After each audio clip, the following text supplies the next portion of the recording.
ॐ अज्ञानतिमिरन्धस्य ज्ञानाञ्जनशलाकया चक्षुरुन्मिलितं येन तस्मै श्रीगुरवे नमः। वन्देऽहं श्रीगुरोः श्रीयुतपदकमलं श्रीगुरून् वैष्णवांश्च श्रीरूपं साग्रजातं सहगण रघुनाथान्वितं तं सजीवं साद्वैतं सावधूतं परिजनसहितं श्रीकृष्ण चैतन्यदेवं श्रीराधा कृष्ण पादान् सहगण ललिता श्रीविशाखान्वितांश्च। हे कृष्णा करुणा सिंधो दीनबन्धो जगत्पते गोपेश गोपिका कांत राधा कांत नमोस्तुते। तप्त कांचन गौरांगी राधे वृंदावनेश्वरी वृषभानुसुते देवी प्रणमामि हरिप्रिये। नमो महावदान्याय कृष्ण प्रेम प्रदायिने कृष्णाय कृष्ण चैतन्य नाम्ने गौरकृष्णे नमः। पंचतत्वात्मकं कृष्णं भक्तरूपस्वरूपकं भक्तावतारं भक्ताख्यं नमामि भक्तशक्तिकं। श्रीकृष्ण चैतन्य प्रभु नित्यानंदा श्री अद्वैत गदाधर श्रीवासदि गौरभक्तवृंदा। हरे कृष्णा कृष्णा कृष्णा हरे हरे हरे राम राम राम हरे हरे। जन्माद्यस्य यतोऽन्वयादितरतश्चार्थसुभिज्ञस्वराट् तेने ब्रह्म हृदयादिकवये मुह्यन्ति यत्सूरयः। तेजो वारिमृदां यथा विनिमयो यत्र त्रिसर्गो मृषा धाम्ना स्वेन सदा निरस्तकुहकं सत्यं परं धीमहि। नारायणं नमस्कृत्य नरं चैव नरोत्तमं देवीं सरस्वतीं व्यासं ततो जयमुदीरयेत्। स्वस्ति अस्तु विश्वस्य खलः प्रसीदतां ध्यायन्तु भूतानि शिवं मिथो धिया। मनश्च भद्रं भजतादधोक्षजे आवेश्यतां no मतिरप्यहेतुकी।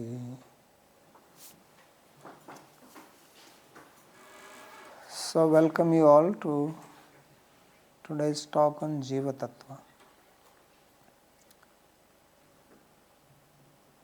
As most of you or all of you may know that Bhagavān, God, the Supreme Person, has three types of potencies which are called Hladini, Sandhani, Samvit. It is stated in Vishnu Purana, Hladini, Sandhani, Samvit, Tvayi Eka Sarva Sanstitau. Hlad Tapakari Mishra Tvayi No Guna Varjite. So this says that you who are the support of everything and you are in everything, you have three potencies, Hladini Shakti, Sandhani Shakti and Samvit Shakti. But Ladhatapkari Misra, which refers to Sattva, Rajas and Tamas, they are not in your svarūpa. So first three are part of Bhagavan's svarūpa, therefore they are part of Svarūpa Shakti. But Sattva, Rajas and Tamas are not part of his Svarūpa Shakti. So they are part of his Bahiranga Shakti. So this is Svarūpa Shakti. Then he has his Bahiranga Shakti and taṭasthā-śakti, which is also described. Vishnu Shakti Parāprokta Kshetragya Tatha Para Avidya Karma Sangyanya Shakti Tritiya Ishyate. That he has got his Svarūpa Shakti, which is called Parashakti, sometimes Svarūpa Shakti, sometimes Antaranga Shakti. So that is Parashakti.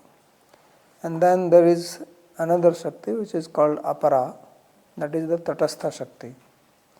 So Kshetragya also, Kshetragya Akhya Tatha Para.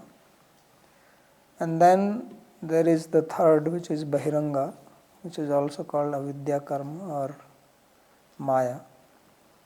So these are his three Shaktis incomplete. He has various types of Shaktis, but three are there. So Jīva is called also Apara Shakti, Kshetragya, taṭasthā-śakti. In Bhagavad Gita also Kṛṣṇa says that Bhumirapo anulo vayu khammano buddhirevacha ahankaram iti yamme bhinna prakriti rashtadha aparayam tu istamanya vidhi prakriti sanatana Jiva bhuto mahabhavo edam dharyate jagat. So he says this is Apara Shakti, Aparayam. So this Jiva Shakti is part of his taṭasthā-śakti, which is sometimes called Kshetragya Shakti, because Jiva is also called Kshetragya, Bhagavān is also called Kshetragya. Idam shariram kaunteya kshetram iti abhidhiyate. Etadiyo veti tam prahu kshetragya iti tadvida. Kshetragyam chapi mam vidhi sarva kshetresu bharata. So Jiva Shakti is part of taṭasthā-śakti, and the word Jiva comes from the Sanskrit root Jiva prana dharane, means which has life, air in it, prana, or which lives. This is called with different names. It's also called Atma. It's called Purusha in Sankhya, Prakriti and Purusha. In Bhagavad Gita, Kṛṣṇa says Dehi, Dehi Nityam Avadhyoyam, Sarvadeheshu Bharata. It's also called Prani, because it has prana. Sometimes it is called Sakshi. Sakshi Cheta Kevalu Nirgunascha in the Upanishad. It is also called Tvam Padartha. Tattvamasi, Tat Tvam Asi. So Tat refers to the absolute and Tvam refers to the individual. And Jiva is most common word used. And there are two types of the Jīvas. There are the Nitya Baddha Jīvas, which are the Jīvas in the material world. And then there are Nitya Mukta Jīvas who have never been to the material world. They are ever liberated, like Garuda, the Jiva, but it's not conditioned. So this Jiva Shakti is here in the material world, and it is conditioned by Māyā or Bahiranga Shakti or external potency of Bhagavān.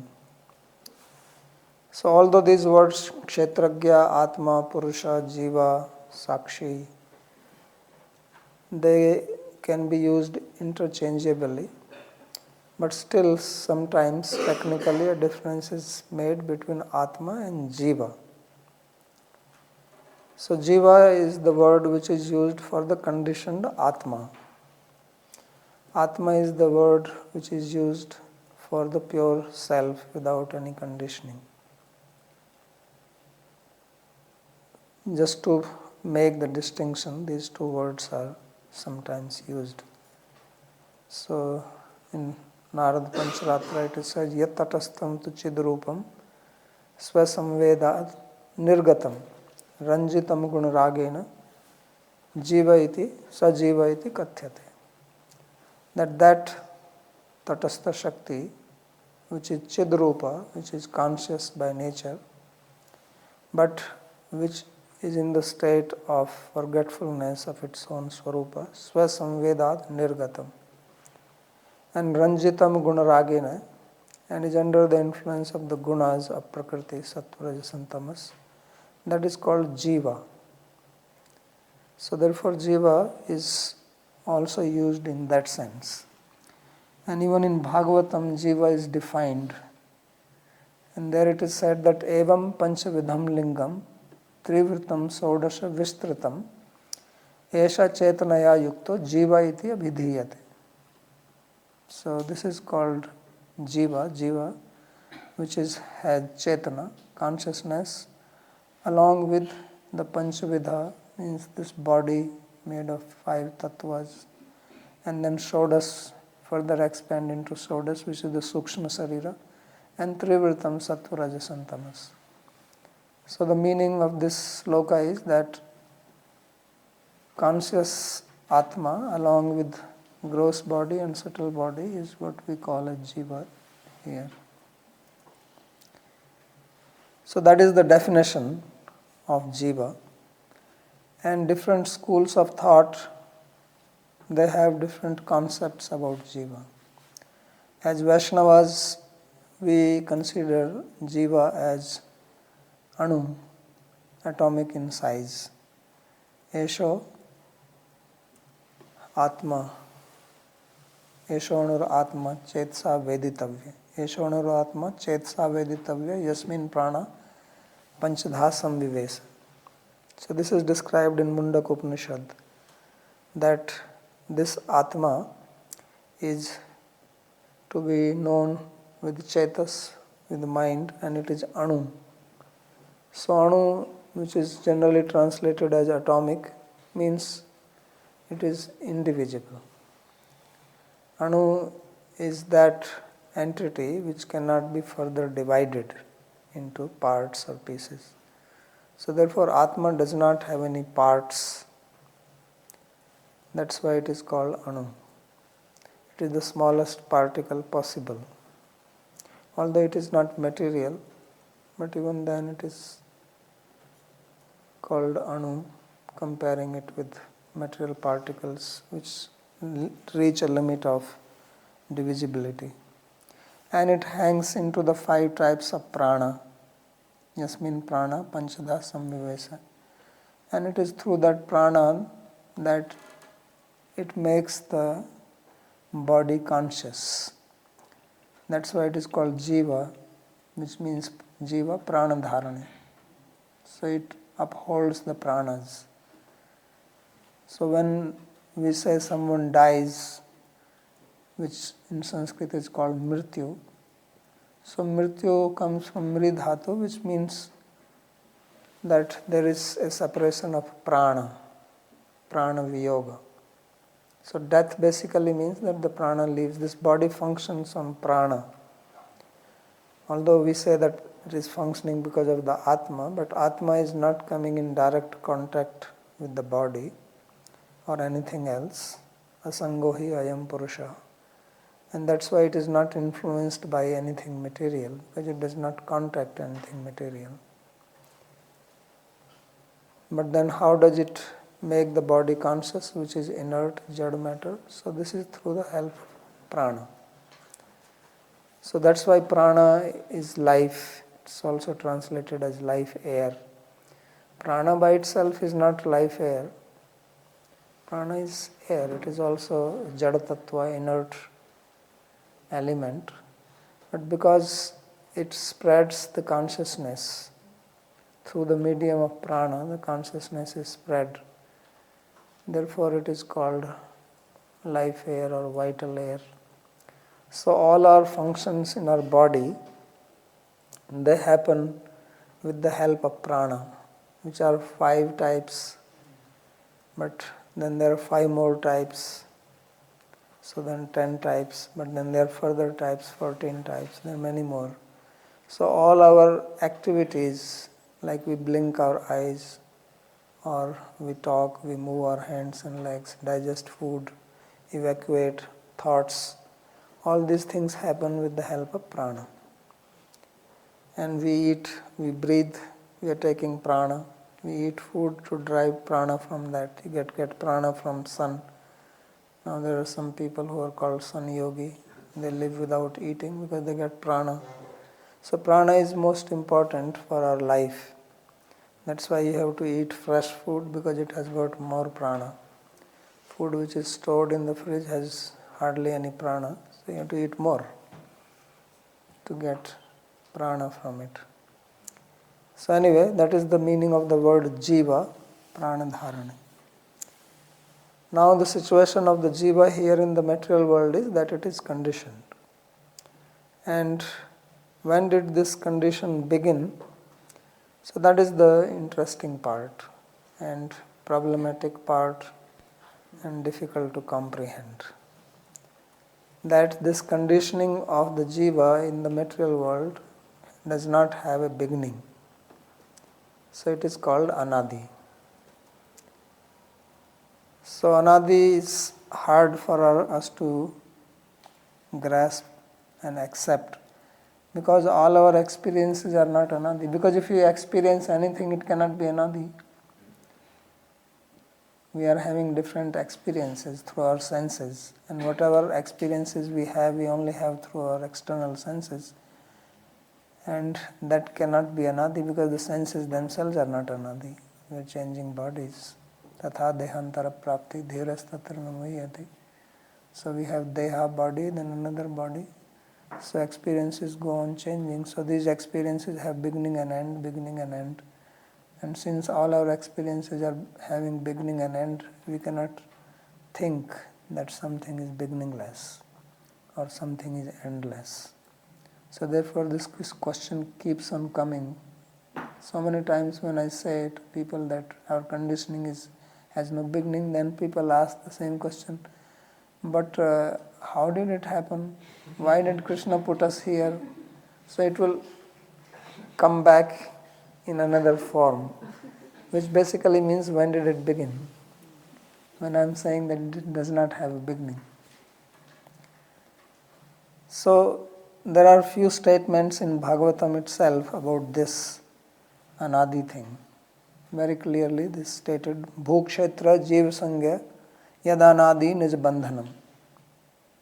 That this Jiva Sangya, that living entity, Sangya means name, which is called Jiva, it has anadi bandhana. Bandhana, means bondage, similar to the word bondage, bandhana. So it is anadi. And again it is said, anadya vidya upahata atma samvidaha tanmula samsara ashrita maturaha. That this Jiva is conditioned by avidya, and the conditioning has no beginning because avidya does not have a beginning. Kṛṣṇa says twice in his teachings to Uddhava that how the conditioning is anadi. Ekasyeva mamamsasya jivasyeva mahamate bandho asya avidyaya anadi. Vidyaya cha tathetara.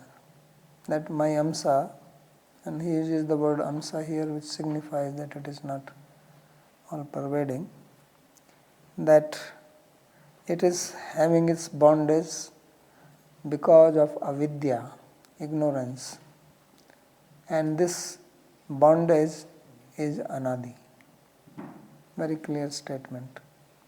Another one he makes similar statement, anadi avidya yuktasya purushasya atma vedanam satona sambhavad anyas tattvagyo jnanado bhavet. So he says that the Purusha, which I said earlier is also word used for Jiva, is anadi avidya yukta. It is endowed with beginningless ignorance. In Bhagavad Gita also Sri Kṛṣṇa says, although it is not directly but it understood, he says Prakriti Purusha ucha viddho anada ubhao api. That Prakriti and Purusha, they both are anadi, which also indicates that their union is also anadi. So we have to therefore understand this clearly, that the conditioning of the Jiva does not have a beginning. So to say that it is conditioned with time immemorial is not a precise statement. Because when you say time immemorial, then it signifies that it began but we don't remember it. Immemorial means it is beyond our memory. That is not same as anadi or beginningless. And this can make so much of difference in philosophy. Just one word can change a lot of things. That's why precision is required when you translate Sanskrit words into English. And for that translation you have to actually understand the meaning in Sanskrit first. What does anadi mean? So the example of anadi is sometimes can be given from Nyaya point of view, that like you have praga bhav. It's a common example given, that when you produce something new, before you produce that object, there is a non-existence of that object. And that non-existence does not have a beginning. You cannot say, when did this non-existence begin? Because if the non-existence began, that means the product was there before that. So it is called praga bhav or pre-non-existence, or non-existence or absence of something before it is produced. And it has no beginning. But it can come to an end. When the product is produced, then that non-existence comes to an end. So similarly, our bondage has no beginning, but it comes to an end when we become liberated.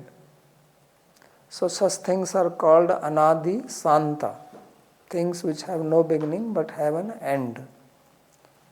And this is precisely what Sri Jiva Goswami says in his Sandarbha, Bhakti Sandarbha, Paramatma Sandarbha, that the bondage of Jiva is, he uses the word samsarga bhava, which is pre-non-existence.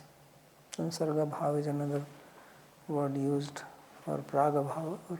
Praga bhava is one type of samsarga bhava. There are three types of samsarga bhava. So because it is an absence of knowledge, like this definition of Jiva, yattu taṭastham chidrupam swasamvedat vinirgitam, that it is lacking its own awareness. So this is very interesting, that Jiva is conscious, but it is not conscious of its own svarūpa. And because it is not conscious of its own svarūpa, it is all the time being conscious of things other than the svarūpa. So this is a problem, or this is the problem. So, and it is difficult to understand that how is it possible that the conscious entity does not know it. So this is answered by Maitreya Rishi in reply to Vidura when he asked this question to him. So he said, Sayam Bhagavato māyā yannayena virudhyate. That this is because of Bhagavan's māyā, which can act contrary to logic. It seems illogical that a conscious being does not, because the very meaning of something is conscious means it is aware, but it is not aware of itself. Even though we are using the word I all the time, but that I we are using for something really which we are not, this mind-body complex. So, Sayam Bhagavato māyā yannayena virudhyate, and this Ishwarasya Vimuktasya Karpanyamut Bandhanam. That actually Jiva is Vimukta. Because now when we say that we are Baddha Jiva, we are conditioned Jiva, the Jiva or the Atma does not have the bondage in its own svarūpa, in its own essential nature. The bondage is only outside. It is not inside it. And still we are bound. So as Kṛṣṇa says in Bhagavad Gita, Jnānena avritam jnānam tena muhyanti jantava. That the living beings, jantu is another word used for living beings.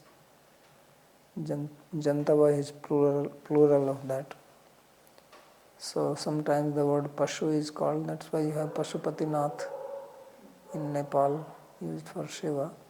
So the word Pashu, both Jantu and Pashu are used for living entity, they are also used for animals.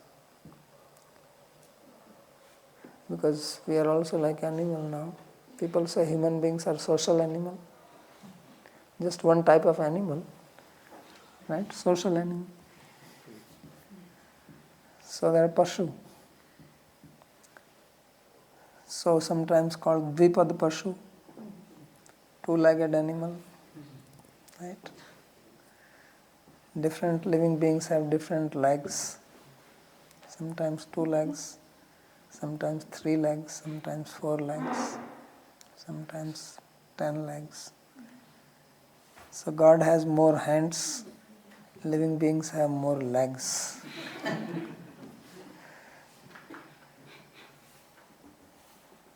So this is the situation of the Jiva, its bondage. And the bondage is called by māyā. So Devihi esa gunamayi mama māyā duratteya. And because this is Bhagavān's māyā, one cannot become free from it with one's own effort. That's why Kṛṣṇa says, Svato na sambhavat. Svato means by oneself. Na sambhavat, it's not possible. It's not possible that a living being can transcend māyā or the 3 gunas by one's own effort. Because the effort which he or she is going to make will also be made with the products which are made of māyā. So it's like you are using instruments made by māyā to defeat māyā. So how she will allow you to do that? She is the one who is controlling you. She is the one who is conditioning you with these very instruments. The very instrument which are conditioning you, how can you transcend without some superior help? That very māyā. So, Indriyani mano buddhir asya adhisthānam uchyate. Kṛṣṇa says that māyā is sitting in your senses, in your mind, in your buddhi. And then bewildering. Etair vimuhotyesha. By this it is bewildered. So tena muhyanti jantava. And how can a person who is bewildered can fight? Bewilderment means bhranta, improper understanding, improper knowledge. If you want to fight with the enemy, you have to understand the enemy properly. So that is not possible by one's own self. Therefore Kṛṣṇa says that Anyo tattvagyo jnanado bhavet. Therefore another person who is tattvagya, who knows the tattva, who knows the reality, he is jnanada. He can give you jnana or knowledge. As he says also, tadvidhi pranipatena pariprasnena sevya updekshanti te jnanam. They can give you jnana. Why? Jnanina tattvadarshina. Tattvadarshi, same as tattvagya. So anyas tattvagyo jnanado bhavet. Vidura also says the same thing. So, sato jnanam kuto vidya. Bhakti says how is possible that one can get jnana. Even material knowledge we don't get by ourselves. So this is the situation of the Jiva. Now, what are the characteristics of Jiva? So when we want to understand anything, we have to understand its lakshana, its definition, and then pramana, the means of knowledge. Lakshana pramana bhyam vastu siddhi natu pratigya matrena. That something is established, proven by definition and then by pramana, by giving the means to understand it. And definitions are of two types. One is called taṭasthā-lakshana, other is called svarūpa lakshana. So, lakshana or definition is that which segregates a certain thing from everything else. The lakshana or definition has got two purposes. Vyavritti vyavharo va lakshanasya prayojanam. That number one, you distinguish that particular object from other objects which are not that object. Then only you will recognize it.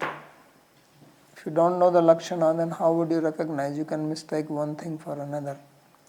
Another is vyavahara, that when we know the lakshana and we have recognized it, then we can talk about it, we can inform about it to others, we can deal with it.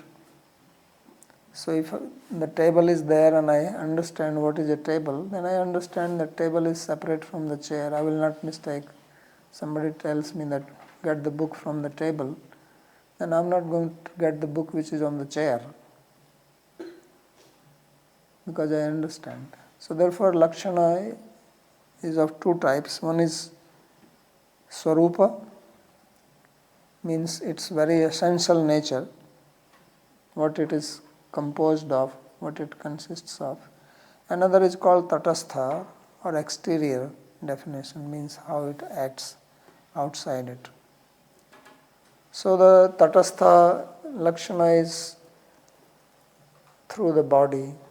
Body, mind, senses, these are not part of Atma. But through them we can understand that there is existence of Jiva in the body. When body is functioning, somebody is walking, talking, functioning, breathing, then what do we say? That he is alive. Which means that there is presence of Jiva in the body. So how do we know this? This is by seeing the taṭastha lakshana, by seeing the external activities, functions. Kshetragya manaso vibhutir jīvasya māyā racitasya nitya avarhitāta rohitasya kopi suddhe vichaste avishuddha karta. So Atma is pure, but in its conditioned state it appears to be impure because it is identifying with the vrittis, manasa vritti. Vritti means the states of the mind. Because what is happening in our conditioned state, how we are dealing with the world, we are actually dealing only with the manasik vrittis, which in Nyaya, yoga, there are defined 5 types of vrittis. So yoga is dealing all about vrittis. Chitta vritti nirodha yoga. Yoga is nirodha of the vritti. So vritti means the state of the mind. Whatever we experience outside, it creates a vritti in our mind. And then with vritti only we are doing whatever we are doing. If I am seeing you, because there is a vritti in my mind, that when I say I see you, if I am talking to you, that is a vritti. When I hear from you, that is a vritti. When I eat something, that is a vritti.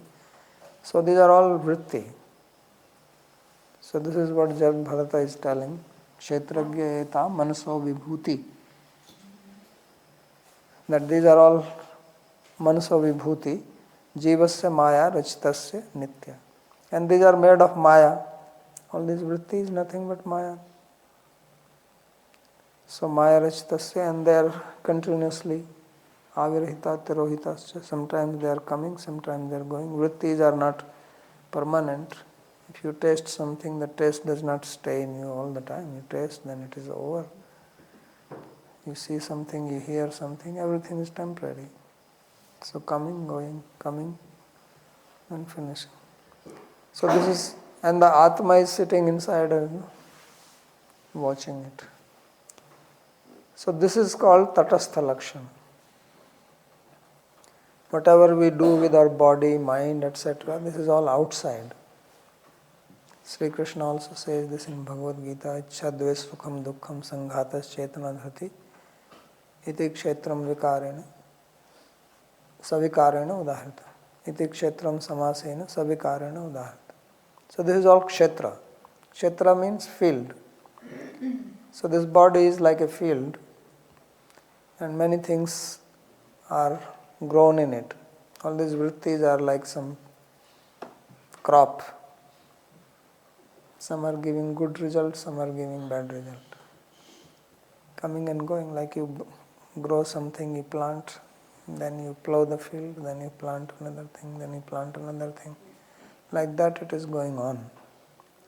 So this is the kshetra, and the one who knows this is called kshetragya. Idam shariram kaunteya kshetra iti vidhiyate. So the kshetra is there. And then we have the svarūpa, the actual nature of the Jīva. And that is important to understand, because then we can discriminate, we can distinguish between Atma and non-Atma, self and non-self, Jiva and non-Jiva.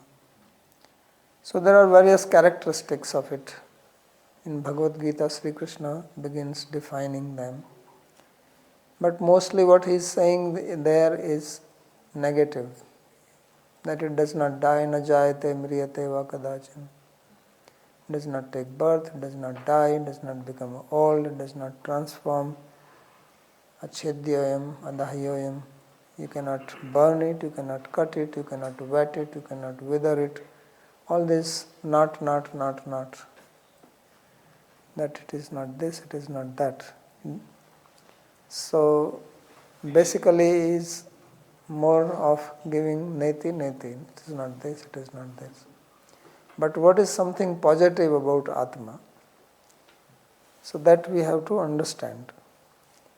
So positive thing, first of all, as we said, that it is Shakti, potency.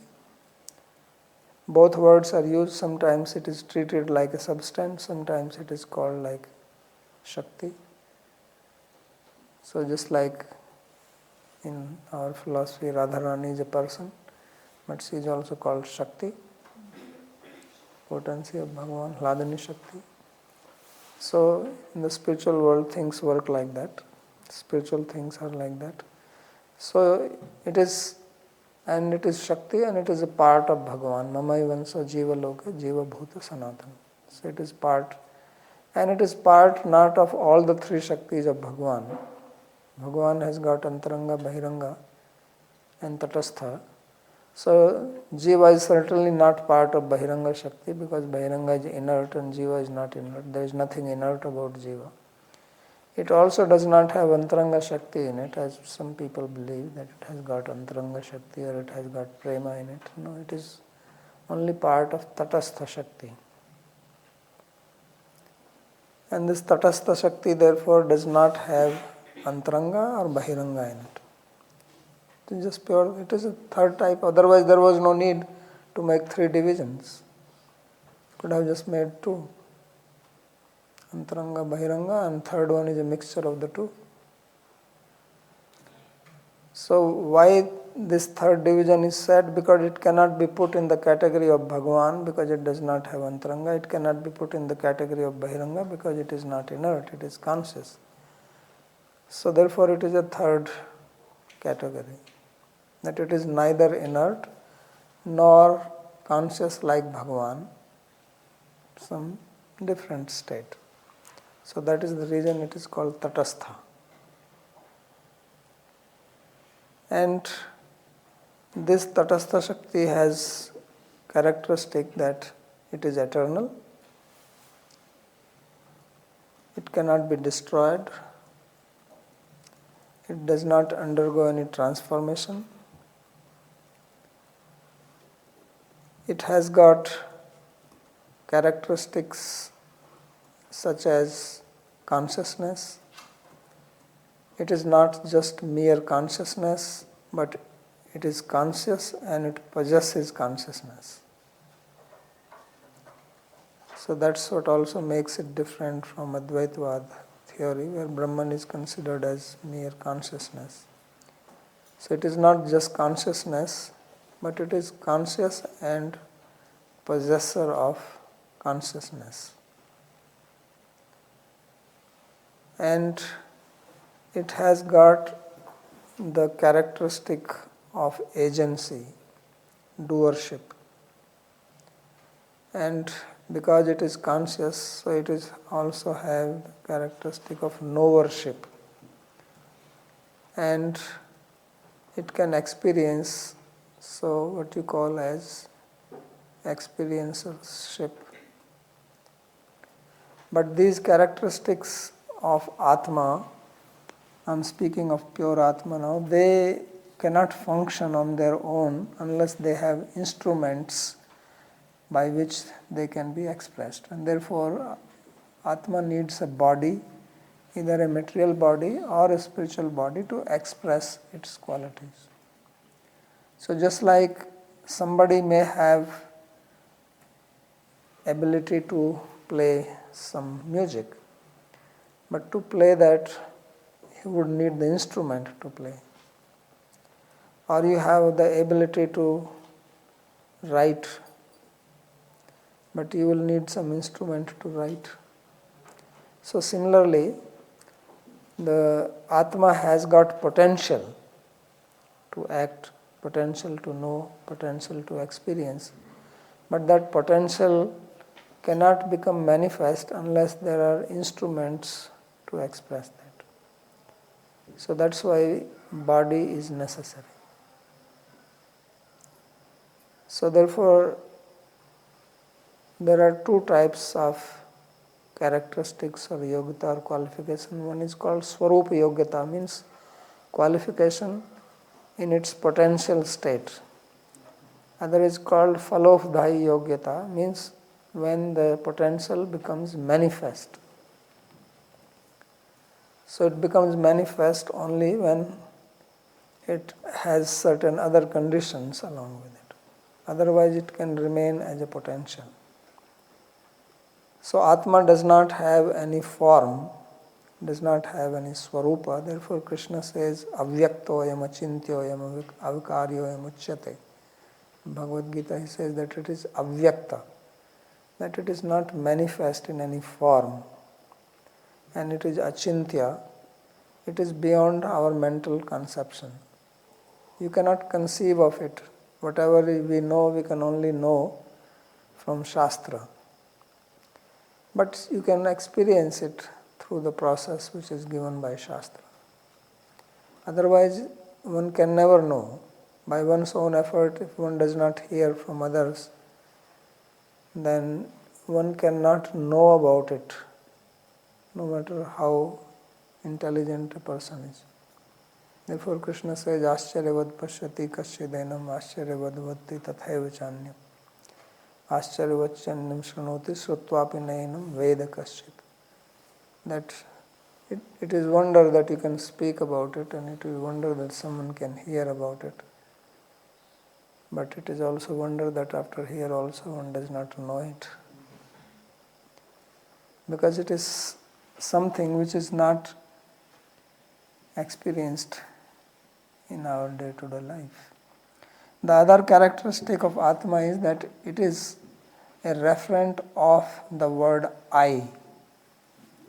When we are using the word I, even in our conditioned state, this I which we use in the conditioned state, mostly we are using it for our body or our mind. But it is not true that we use it only for our body, because without Atma, the body does not function. So therefore, this is a mixture of I of Atma and I of the body. So there are two I's. One is the I which comes from Prakriti. So from Sankhya we know that there is a Prakriti and then Prakriti undergoes transformation as Mahat-tattva, and then Mahat-tattva transforms as Ahankara. So that Ahankara is that which gives you the sense of I. Without Ahankara, you cannot have the sense of I. But this Ahankara is material. It does not have life in it. So it gets its life from the I of the Atma. And then these two things get superimposed on each other. That is what is called knot in the heart. They get tied and become as if they are one. There is no distinction. But they are actually two separate things. But if you put one eye on top of another eye, you will only see one eye. Because they both are covering each other. So if you see from front, you will see one. If you see the other side, you will see one. So this Atma also has got its own I. But that I is expressed only in relationship with something. When you make a statement, in the statement there is a subject of the statement, and then there is a predicate of the statement. So if you say, I eat, so I is the subject, eat is the predicate, or I eat Mahaprasad. So eat Mahaprasad is the predicate. But if there is nothing, when the Atma is pure I, then it is only the subject and there is no predicate. And simply subject without predicate does not make any sense. So therefore it cannot be expressed. There is nothing you can say about it. Whenever you say something about somebody or about yourself, you say, I am this, I am that, I do this. Either you explain what you do or what you possess, right? Or what position you have. There will be I something. Simply I, if you simply say I, so this is, I've read that when God appeared to Moses, he said, I am what I am. So that means he said that what I am, it cannot be explained. Whatever I explain, you are going to understand it in material terms. That's what he really meant. I'm not material. Therefore he said, I am what I am. Because Atma is I, and what can you say about it? Whenever you are going to say something, you have to use something external. So this is Ahamartha, and it's part of its svarūpa, and it cannot be lost. The other characteristic of Atma is that it has got its consciousness, and this consciousness can spread. As we discussed earlier, with the help of prana, it can spread. It can spread up to any amount. So if somebody can have a physical body as big as this room, then Atma can spread its consciousness into the whole room. There is no limit. There is a statement, I think in Mundaka Upanishad, that Balagrishat bhagasya saddha kalpitasya cha bhagosiva jīvos avigya sacha anantyaya kalpate. That the Atma is like 1/10,000th part of the tip of the hair, but it can expand its awareness unlimitedly. It can have this whole universe as its body and be aware of it. It's possible. There is no limit because it is not material. Material things have limitations. So although it is atomic, but its expansion can be unlimited. So these are the svarūpa lakshanas, and it is beyond the trigunas, it is beyond sattva, rajas and tamas, and it cannot be influenced by sattva, rajas and tamas. And it is in the same roop all the time. It is also neither male nor female nor third one. Now they have some 79 varieties. So all these genders, they do not exist in Atma. Atma is neither male nor female nor neutral nor this nor that. It's not. So all this is only in the body. We also know that just the gender is only in the body, not in the Atma. So these are the svarūpa, lakshanas, characteristics, essential characteristics of the Atma. And it's in its conditioned state at present, and it is striving all the time, looking for happiness. But it can only be happy by realizing its svarūpa, which is its part of Bhagavān. So self-realization does not mean that I am Atma. It's true self-realization means that I am Atma as part of Bhagavān or Paramatma. Because there cannot be proper self-realization without knowing the substratum of the self. It's not independent. It's not a unitary, independent unit existing somewhere in the air. It's rooted. Bhagavan, therefore, Kṛṣṇa says, Aham Atma Gudakesa Sarvabhutasya Sthita. I am Atma. Means Atma is his part. So just like we identify our body, we say, this is me. If somebody touches your finger, you say, you are touching me. He's actually touching your finger. Right? Which is only a part. But still you say, you touched me. Right? Don't touch me. Right? And then you can say, no, I'm not touching you, I'm touching your finger.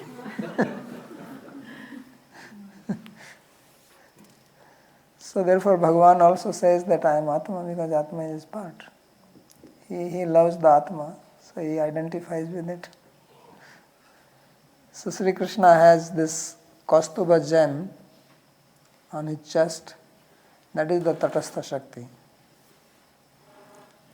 Kaustubhena vivarti aja. That this were all the jīvas. So he likes jīvas so much he keeps them on his chest. Very dear to him. So this is what I wanted to say, and if someone has any questions, I wrote a book. If anybody is interested in knowing more, we have this book. It's called Jīva Tattva. It's available on our website. One can take it from there. Okay, Tanmaji. Maji, one question about I'm asked frequently these days is about this Brahma. Prema? So you have explained that Brahma.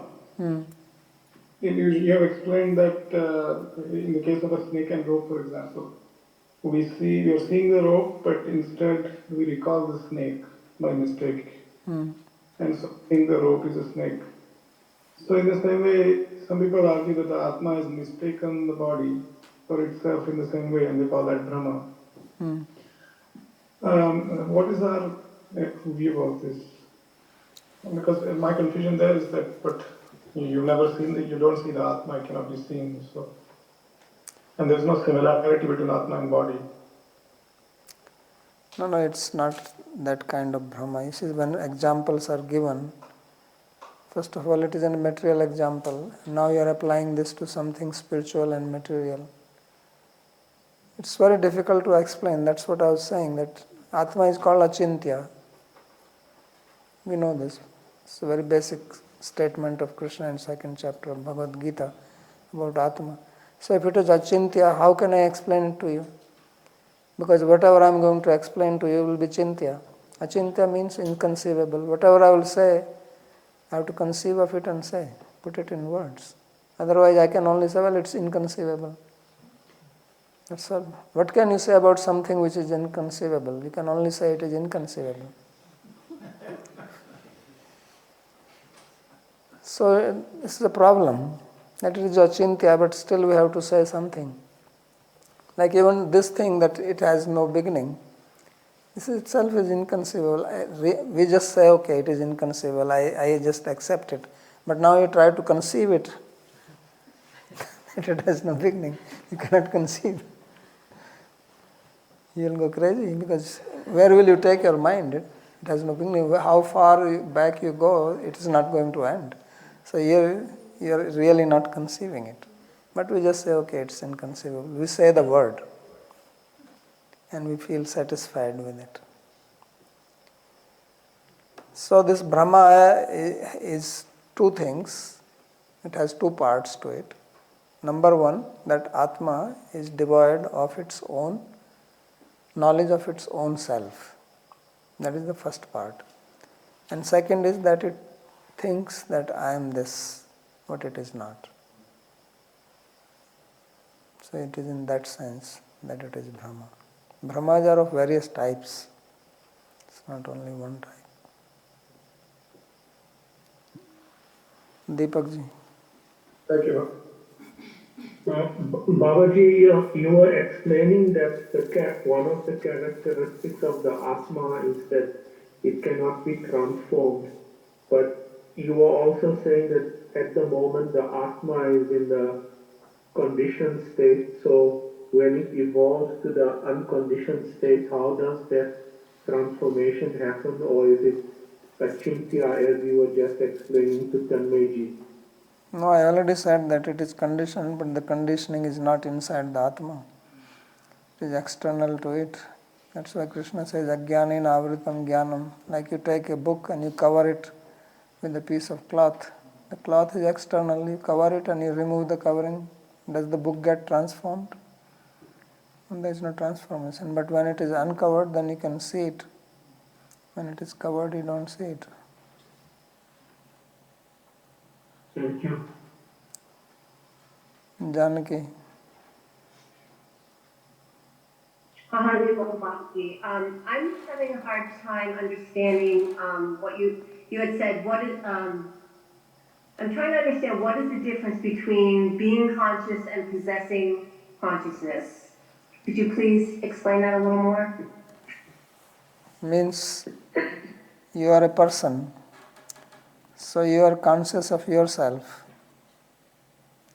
and then you can also be conscious of things outside you, so you are possessing consciousness of things around you. You are conscious of your body, so you are conscious being. It's like when you are in deep sleep. So in deep sleep, you are not conscious of anything. You are only conscious of yourself.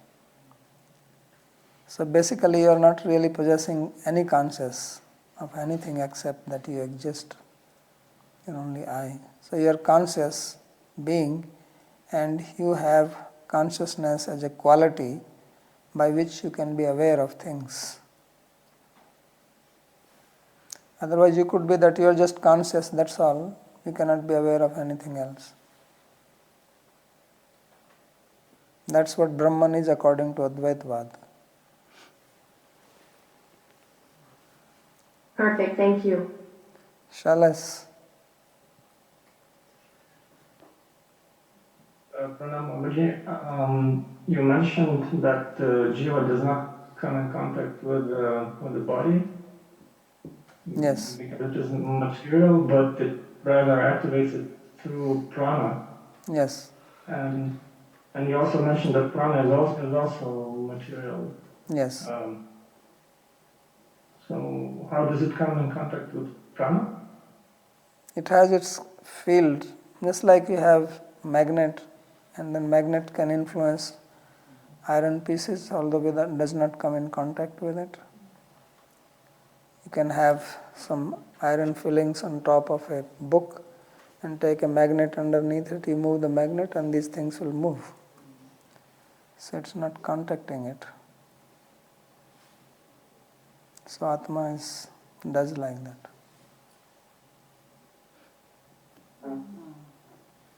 And second question I had is that you mentioned that Jiva is part of taṭasthā-śakti. And is there something besides Jiva in taṭasthā-śakti, or is it just a way of saying it, that it's part of taṭasthā? What did you say? Is there what? You mentioned that Jiva is part of taṭasthā-śakti. Yeah. So is there anything besides Jiva in taṭasthā-śakti? Anything besides Jiva? Jiva. Yes, because my understanding was is that taṭasthā-śakti is the energy which is made of Jiva, put it that way. I mean, the entirety of the jīvas is what makes taṭasthā-śakti.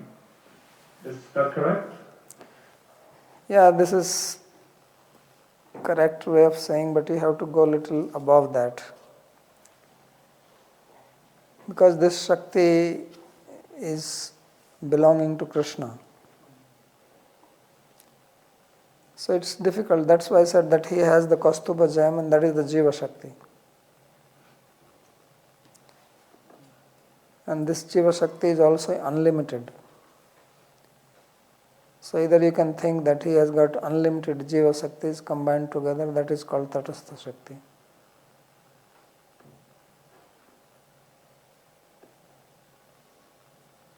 So it's not that only one Jiva is taṭasthā-śakti.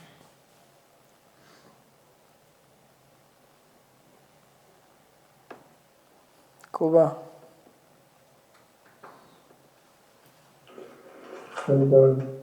So my question is about this, also about consciousness and being a possessor of consciousness. The question is it possible for something to be conscious but not be possessor of consciousness, or to be the possessor of consciousness and not to be conscious? This is what Advaitavad says, that Brahman is only consciousness, but it is not conscious of anything. Because if it will become conscious of anything, there will be duality, then it is not Advaitavad. So they say it's just mere consciousness. Okay, this conscious and possessor of consciousness is a response to their Advaitavad. Okay, thank you. Dhira, is DLD Dhira or someone else? Babaji, my question is around the genderless Atma, and due to different vrittis, it's taking on maybe the ego of feminine, male, or 78 others. And I'm trying to understand this in relationship to Shakti and Shaktiman. When we say Shakti is the ultimate Purush, Shaktiman is the ultimate Purush, and Shakti is the feminine gender. And also with respect to a liberated soul, sadhak, who is a Jīva, and eventually getting an ego in the spiritual world, a hamta either as a cowherd boy or a cow gopi. That gender that they're displaying, is that also external to the Atma? Yes. But there is no duality like that as we have, because both are conscious. Now our ahankara, one is material and one is spiritual. So there is a duality. But there they are one. That ahankara of that body is also spiritual, and here the ahankara of Atma is also spiritual. So first thing is that when it is said that we are Shakti and he is Shaktiman, therefore we are like Prakriti and Purusha, this is a way of explaining which signifies like Sharir, Shariri, Prakriti, Purusha, sometimes Amsi, Amsa. The true meaning of this is that we are dependent and he is independent. We are controlled and he is the controller. These words do not have their literal meaning. They convey certain things because language has its limitation, and especially we are trying to deal with topics which are not material, and we use the language which we use for our material dealings, so there is no other way to talk about it. And as far as the gender, yes, the body, spiritual body has its gender and Atma has, but because both are conscious, so there is no duality at that level as we have a duality here in the material world. That body has its gender and Atma does not have any gender. And Atma is spiritual and body is material. And therefore you can change the gender of the body You can become transgender. Like there is a cisgender and there is a transgender. And then it becomes something else. If gender was of Atma, there could be no transgender. Right? All this business will stop. So this is happening because Atma is free from it. Valguhasa. Pranams Babaji, I don't know how much time we have. I have like 6 or 7 questions. Read them. So the first one is related to existence of Taṭasthā region and where are individual atmas located when they are not active in material world. And there are 2 quotations. One is from Srila Bhaktivinoda Thakur in his Jiva Dharma, and second one is from Chaitanya Charitamrita. So I can read both quotations, or you can just answer. So taṭasthā jīvas are in the material world, within material nature, and when the material nature is dissolved, all the universes are dissolved, then this goes inside the body of Mahavishnu. All the jīvas enter into the body of Mahavishnu. Therefore, Jiva is sometimes another word used is called Anushayi. Shayan means to sleep, Anushayi means which sleep after. Means when he sleeps, then Jivas sleep inside him. When it is time for creation, then he injects the Jivas into material nature, and then the creation begins. Kṛṣṇa also says Garbham dada, tasmin garbham dadamyaham. Mami yonir mahad brahma, tasmin garbham dadamyaham. That this Prakriti is my yoni. So yoni means source. Yoni is also used for the womb. So he says in that I give garbha, like injecting, like male and female unite. So that kind of simile he is using, that Madayonir Mahad Brahma Tasmin Garbham, that I give. So that is the meaning, that he brings out the jivas into Prakriti when he manifests Prakriti outside. That is what is called, he glances at it, sakshat. He looked at it, and by his looks he puts the jivas into the Prakriti, and then creation continues from that. So taṭasthā region, I don't know what the quotation is, but it can only be called within Mahavishnu. And when they come out, then it is inside the Prakriti only.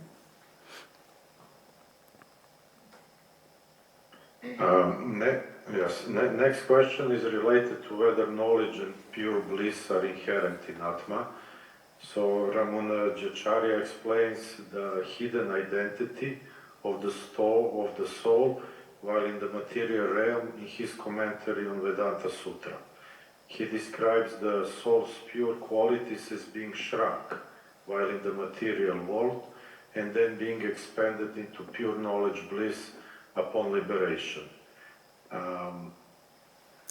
So the soul was always pure from the start, and only from the contamination of consciousness while in association with matter does the soul appear to be misdirected. In your book Jiva Tattva, you elaborate that such knowledge does not exist in Jiva bounded by māyā, that Atma is devoid of knowledge, and rather that such knowledge comes from without. How can we reconcile this statement with Ramanujacharya?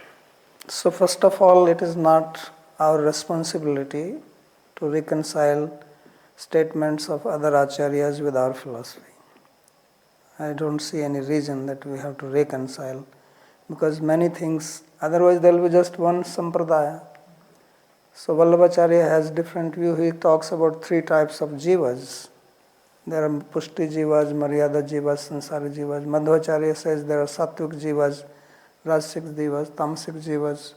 Now if you ask me, how are you going to reconcile this with it? I cannot. Because in our philosophy we don't have that kind of divisions.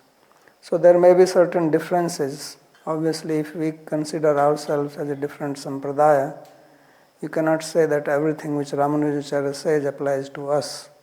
And I know about these quotations, and I understand them.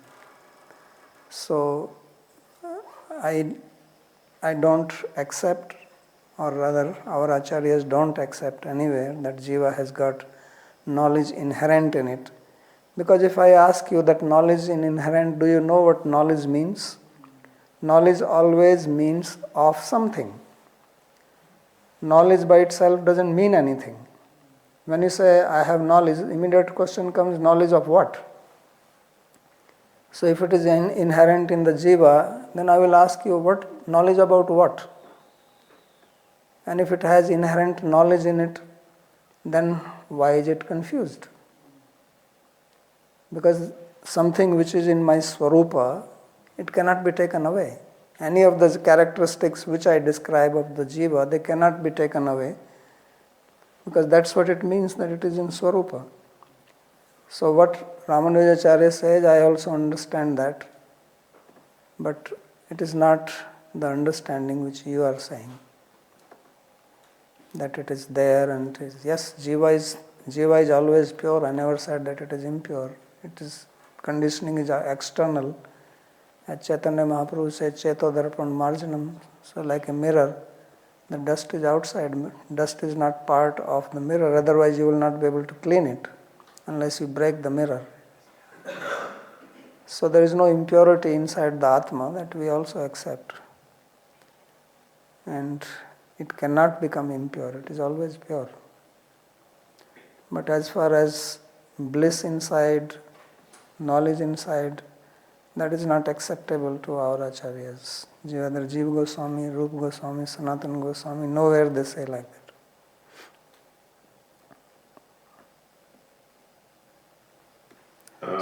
Next question is related to that one. If knowledge is not in Atma, what happens when person attains spiritual body? Is knowledge about past lives lost or kept?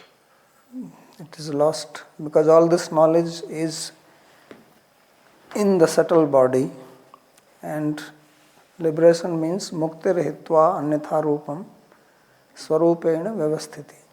So death means giving up gross body and living along with the subtle body. The Atma lives along with the subtle body, and mukti means becoming free from subtle body as well as gross body. So there is no knowledge of this thing which goes with the Atma, and it's not needed also. So you read Narada Rishi, what he got, his spiritual body, prayujyamanaitam maitam suddham bhagavatim tanam arabdha kalma nirvano nepatat panch bhautika. Says, my body of panch bhuta, it dropped and I got shuddha, pure spiritual body. It was given to him. It's a very clear statement there.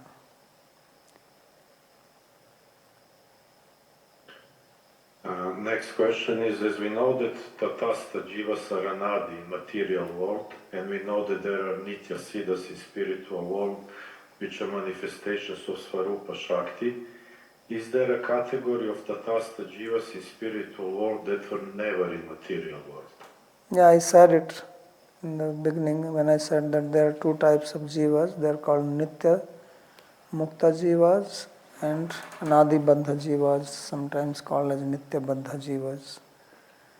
So one example is of Garuda, given by Jiva Goswami. He writes it very clearly. I have also quoted that in Jiva Tattva book. So those jivas in the spiritual world, they are never conditioned. They are ever liberated.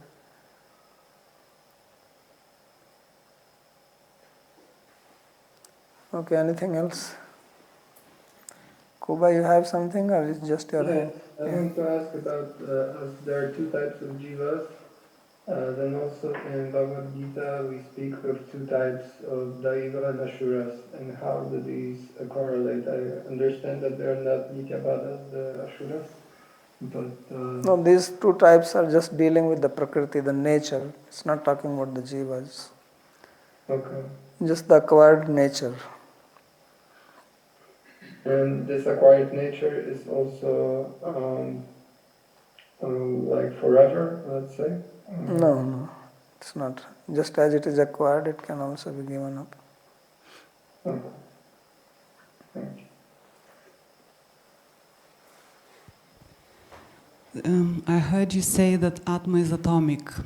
If I told my daughter that Atma is atomic and she started studying physics this year, she would say, okay, it's indivisible and small, very, very small. So, is it true? Physics is a material sign. Does its terms apply? Do those terms apply to Atma as well? And can it be measured in size? No. I'm saying it is achintya, inconceivable. What to speak of measuring it with an instrument? It cannot be conceived with mind. And atomic is, again, as I said, it's not a proper translation, but we have no other word for it. The proper word is it is indivisible. It's not even material. There is nothing material which can touch it. How will you measure it? Doesn't have. It's not as we are thinking. I heard a few times people say that Atma is the size of nth part Yeah, of you a can hair. say so many things. That is just to show that it is very subtle. How to say? We have to say something. Something is inconceivable. That's why I said something is inconceivable. What can you say if it is inconceivable? I can only say it is inconceivable. But that doesn't make any sense to anybody. So then we try to say something to give an idea. This is called Shakha Chandra Nyaya or Arundhati Nyaya. Like you want to show moon to somebody, moon, big sky, so many stars. So you point to the tree. Now look at this tree. So you can look tree because it is nearby. Now look at this branch of the tree. And now look behind the branch. That effulgent thing, that is the moon. So these are some directions given so that we get some idea. You cannot now put them to the test of science.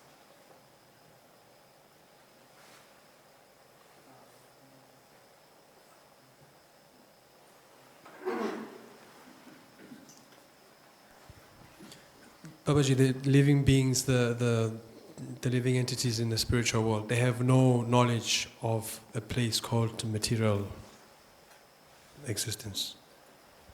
You see, the thing is that there, you have to understand the purpose. It's like people here in the material world, how many people know about the spiritual world? Only those who think that we have some purpose to know it. Others, no one knows. So those who are there, they are doing their seva. And unless they are part of Bhagavān when he comes to the material world as an avatara, then they know. And then they can think like that because whatever knowledge you have, you enter into that. But there are so many Vishnu forms, they are not appearing here, then they don't need to know this. Because I've heard of a story how one guru was supposedly in the spiritual world and Kṛṣṇa said, oh, I want you to go and write some books in the material world. And the guru said, oh no, I don't want to go there, it's such a bad place. Oh, Kṛṣṇa says, don't worry, everything will be fine, just write these books. So now I'm just curious, now is the spiritual beings so then he this? must have known. I mean, if the story is true, then he must know. So that's what I'm saying, if there is some purpose, then you know. Like here in the material world also, there are so many places we don't know. Unless we have some purpose with it, then we try to know, or we are curious. So they may know, they may not know. It is not necessary that they have to know. So there is somebody else here. Yes. I cannot read the name.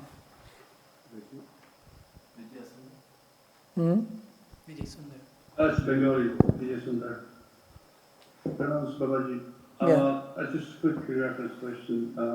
Some educated person told me that out of all jīvas that perform sadhana, some obtain the goal sadhana and some perpetually perform sadhana without attaining the goal. It sounds to me quite odd, this kind of statement, so maybe you can elaborate if you can. No, he said that there are two types of people. Some perform sadhana and attain the goal, and some people don't attain the goal, and they just do sadhana perpetually. This is what are you saying? Yes. So then this why? is what I heard from the educated person. So then how is it called sadhana? Yes. It should be called sadhya. Sadhana means, the very word sadhana means a means. So then it is not a means. But just like you go, you do devotional service here. So for us it is sadhana. And then when you attain prema, that is sadhya. So you attain it, then also you do it, and you do it perpetually, but then it is not called sadhana anymore. yes. Sadhana means to reach something, to attain something.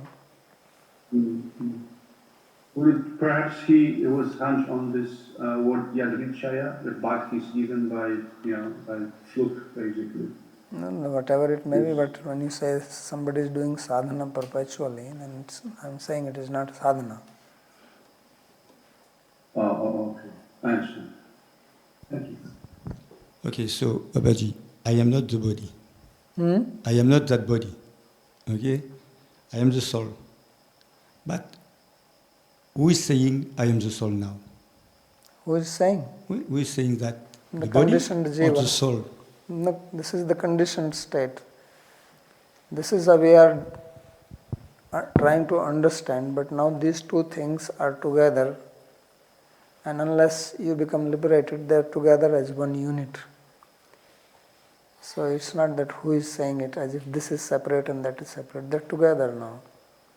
So it has become one unit. That is the Chit-Jat Granthi, that is the knot, that is the bondage. So both are saying it. Otherwise Atma cannot say it and body cannot say it. It's not possible.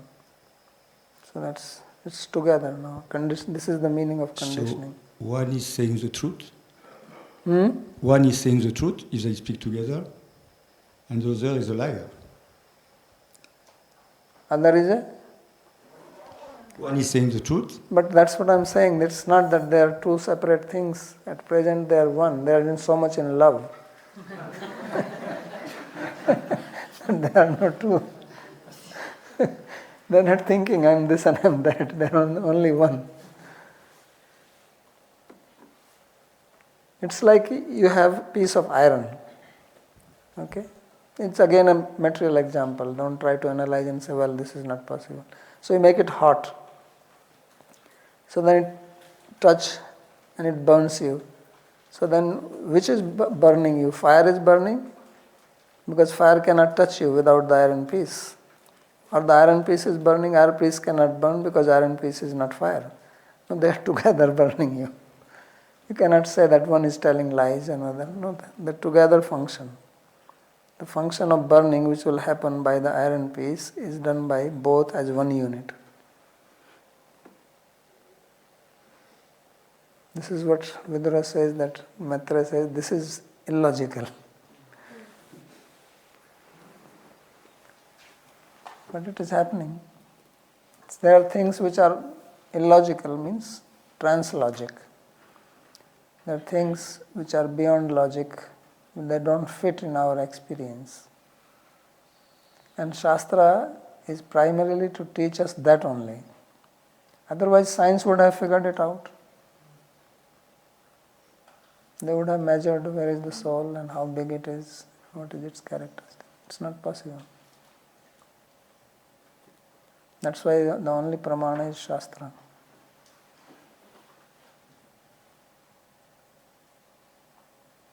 Okay, some other is there. Damirji. Please unmute yourself.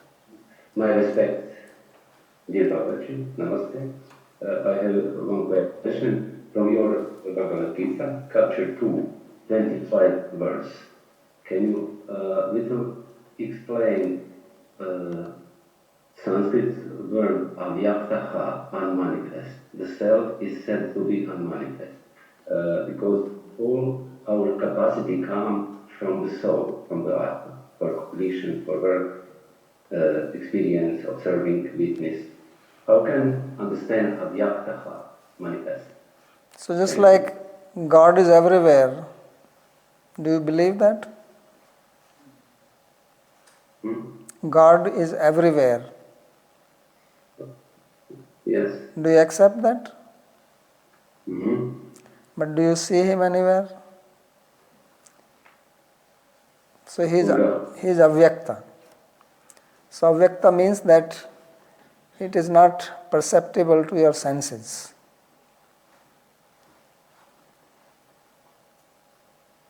Because avyakta does not mean that He does not exist, but it is imperceptible to your senses, therefore it is called avyakta. Is it clear? Yes, thank you so much. Thank you. Okay, there is some other name. Please. Pranam, Babaji. I have a question regarding losing memory after entering Vaikuntha realm. It came to my mind the story of Dhruva Maharaj, who was entering the plane with Vishnu Dutas, and during the flight he noticed his mother in the other plane. Mm-hmm. And the question is, could he recognize her as his mother if he lost his memory? Yeah, so his case is not a normal case, as you also know from the story, that he did not give up his body, unlike the case of Narada Rishi. Although Narada is talking also about his past life, so he was given that body itself was transformed into spiritual body. So his case is different. That is one thing. Second thing is that you have to understand that there are many stories in the Shastra. They are described there to teach us something. And it is not necessary that they are just now putting a Siddhanta there. So there are Siddhantas, like Kṛṣṇa is saying in Bhagavad Gita. He is making a very clear statement that Ichha des sukham dukkham. So he says that all these Ichha, Dves, Sukha, Dukkha, Sanghatas, Chetana. He is even using the word Chetana, which may say, well, what is this? Chetana is in the body, means awareness of things. Dhriti. He says these are all in Kshetra. Because you have to, if you understand where knowledge is stored, then you will know why it is that it is not carried over. Knowledge is stored in the Chitta. You have material senses, and with those material senses you get perception through the mind, and that knowledge stays only momentarily. Then it is gone, but it leaves an imprint which is called samskara in Sanskrit. And it is from the samskaras that you have memory. Now these samskaras, either you have to accept that they are in the soul, or you have to accept that they are outside the soul.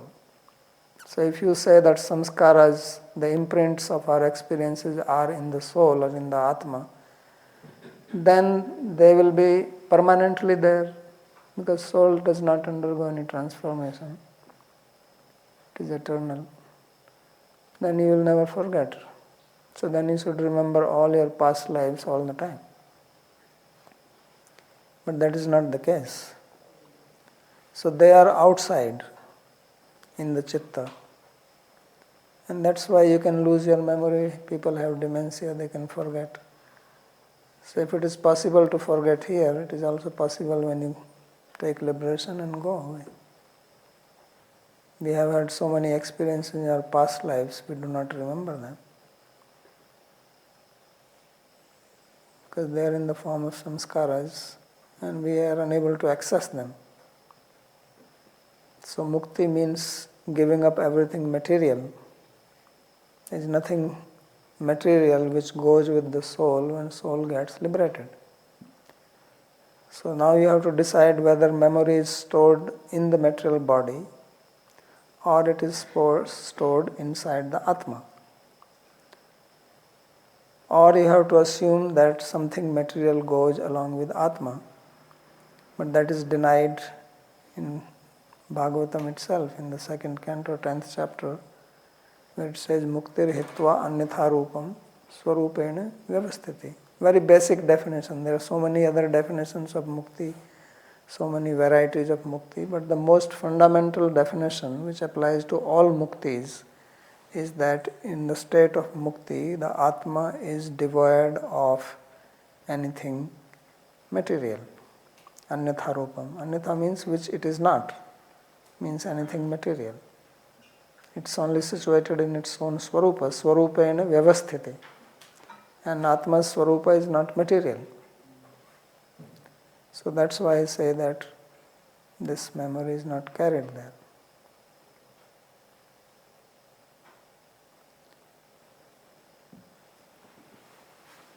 Okay, last question, Raman. Pranam Maharaj, I actually have 2 questions, if you may permit. Yes. So, first question is, we understand that there are different sampradayas and different understandings of those sampradayas. What is our understanding of practices like pranayama, yoga kriya, and things like that in attaining the ultimate goal? So these are not part of our sadhana. They are part of, if you want to do yoga, they belong to yoga marg, but not to bhakti marg. But if you want to do them for keeping good health or peaceful mind, you can do them, but it has nothing to do with bhakti. If at all it has to do bhakti, it's like if you eat good diet, you keep good health, you can do good seva. So in that sense it has some value, but directly it is not related with bhakti. It's a mechanical process. Thank you, Maharaj. The second question I have is around free will. So, does the Atma have free will? And if not, why is the karma associated to the Atma? So first define what do you mean by free will. Is making a choice based on knowledge. So where is the knowledge in Atma? Knowledge of what? But is there any will? No, you answer my question. You said that will means making a choice. I already said that the svarūpa of Atma means that it has the potential to know, potential to act, potential to experience. Kartritva, gyatritva, bhoktritva. And that potential can manifest only when you have a body. Otherwise, suppose there is an Atma and that Atma becomes Brahman realized. So now he is going to have all the knowledge there in the Brahman realized state. If Atma is inside if knowledge is inside Atma, and knowledge is of something, you cannot say he has knowledge. This is a vague statement. He has knowledge. Knowledge of what? No, he has all knowledge. Means he has knowledge of the whole world. So then when he goes into the Brahman realization, he cannot be Brahman realized. Then Brahman realization will become impossible for anybody. Because Brahman realization, that is the thing, people don't know what is Brahman realization. Brahman realization means complete nirakar, nirguna. There is no qualities, there is no knowledge, there is nothing in it. It's just your svarūpa, pure. So then that will not happen. So then you have to deny that there is no such thing as Brahma Sayujya, but it is accepted in Shastra. So it has the potential to know, it does not have anything.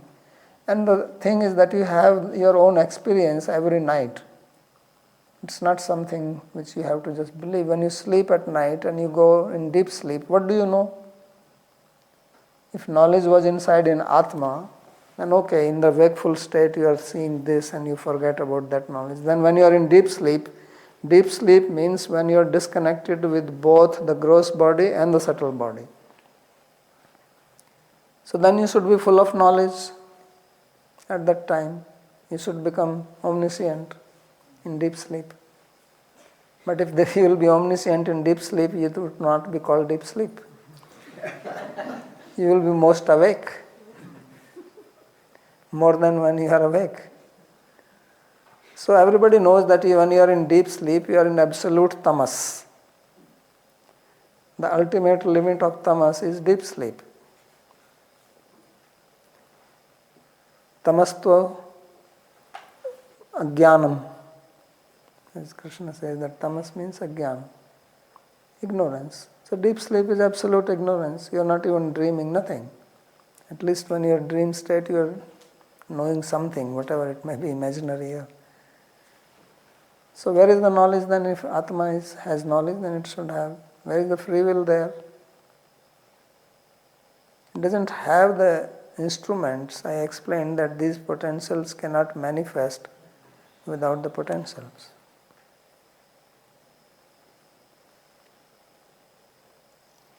So some instruments have to be there.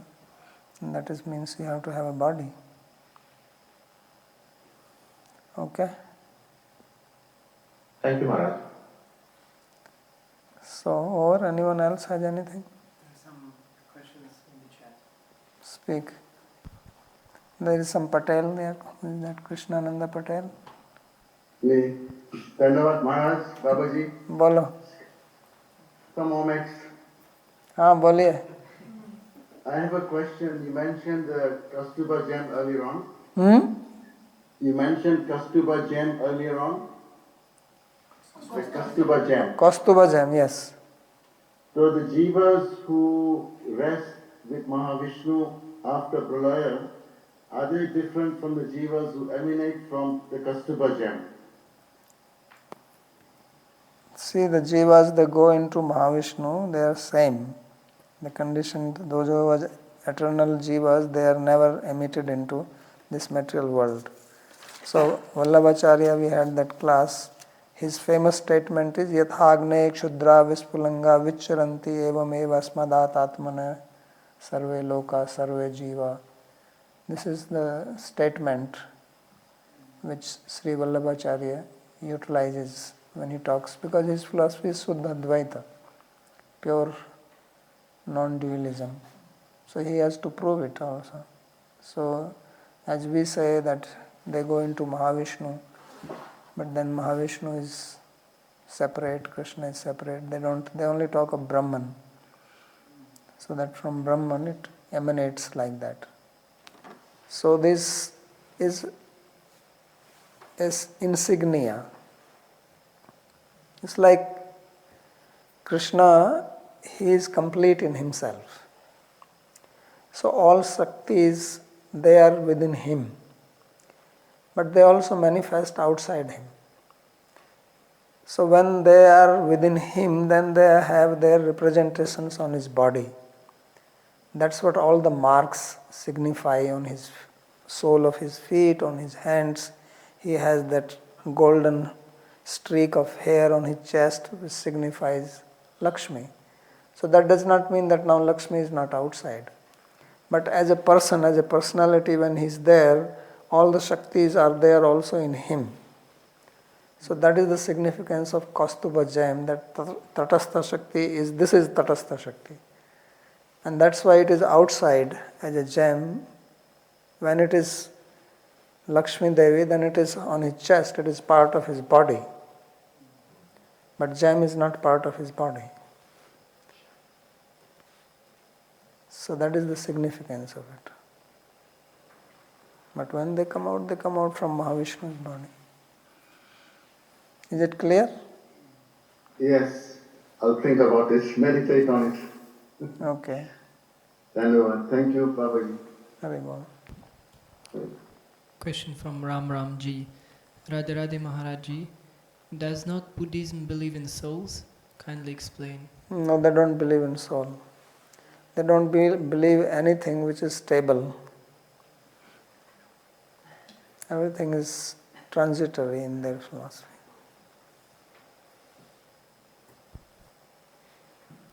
I have a language question about praga abhava. Is it prag abhava or praga bhava? If you make sandhi, it is praga bhava. If you don't make sandhi, it is prag abhava. And prag meaning? Sandhi does not mean sandhi here, it's really joining them together.